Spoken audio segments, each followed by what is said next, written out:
অবশেষে মাথার চুলগুলা ফালাইয়া দিলাম। তো এই যে এখানে যে রিপোর্টটা দেখতেছেন, এটা হচ্ছে ওই যে গত 6 তারিখ যে গুলিবিদ্ধ হয়েছিলাম ওই দিন। এই যে এখানে একটা, তারপরে এগুলা মেবি সিটি স্ক্যান করা হয়েছিল।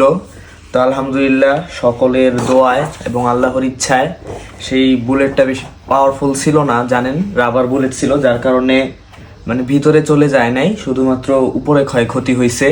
তো ওইটা এখন এই যে এই অবস্থায় আছে, এখনো শুকায় নাই, শিলিকাটি নাই। তো দোয়া করবেন আমার জন্য। আর চুলগুলার জন্য অনেকেরই কষ্ট হইতাছে আমি জানি। তো ঠিক আছে, সবারই শখ থাকে, বাট শখের আগে কি আমার দেশ, আমার যত শখ থাকুক তার আগে কিন্তু আমার দেশের কথা চিন্তা করতে হবে, যেহেতু আমি এই দেশের একজন নাগরিক। তো সেক্ষেত্রে দেশের কথা চিন্তা করলে এই শখ কিছুই না। চুল দেখেন আবারও উঠে যাব, যদিও আমার চুল উঠতে অনেক দেরি হয়, অনেক লেট হয়, প্রায় 1 বছর লাগে ওরকম হইতে। তো তারপরও যাক, এগুলা ব্যাপার না। কথা হয়েছে আপনাদের দোয়াটা অনেক বড় জিনিস। আর আমার চুলগুলা কি করছি জানেন? আমার চুলগুলা তো আমার ওয়াইফ কাইটা দিছে, প্রথমে কেচি দিয়া কাটছি, ছোট করছি দেখছিলেন।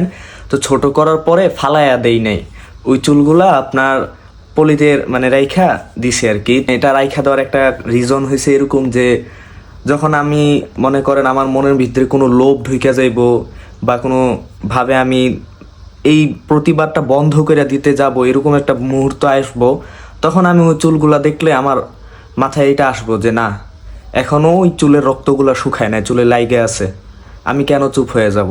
আমার নিজের রক্ত লাইগে আছে, আমার সাথে অন্যায় হয়েছে, আমি কেন চুপ থাকবো? তো এই যাতে একটা মনের ভিতরে একটা জাগরণ তৈরি হয়, এই কারণেই মূলত রেখে দেওয়া। আর কথা হচ্ছে কি, সব সময় অন্যায়ের বিরুদ্ধে প্রতিবাদ করে যেন যাইতে পারি, সেই জন্য আপনাদের দোয়া, ভালোবাসা, সাপোর্ট সব চাই ভাই। অনেকে বলেন যে ভিউ ব্যবসা করি, দেখেন ভিউ ব্যবসা না, বিষয়টা হচ্ছে ভিউ হোক, এটা আমি চাই। কেন?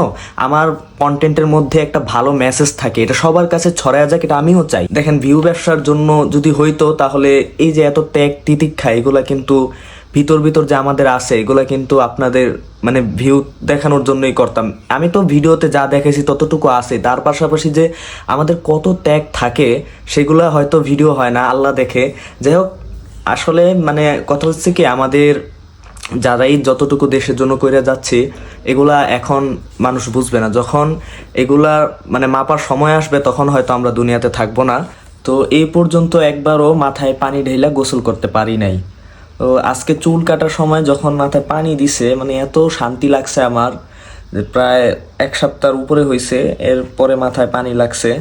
তো অনেক ভালো লাগছে, মানে ফ্রেশ লাগছে। তো কষ্ট মোটামুটি আছে, এত বড় আঘাতগুলা যে পাইছি, তারপরও কেন জানি আমার কাছে ব্যথা লাগতাছিল না, মানে এখন পর্যন্ত। সিরিয়াসলি ধরলে চাপ দিলে, যে এখানে ধরতেছি, চাপ দিলে মোটামুটি ব্যথা পাই, বাট এরকম যে একটা ব্যথা আছে এটা লাগতেছে না। মানে ওষুধ খাওয়ার পরে বা ওষুধ খাই না, বিষয়টা এমন না।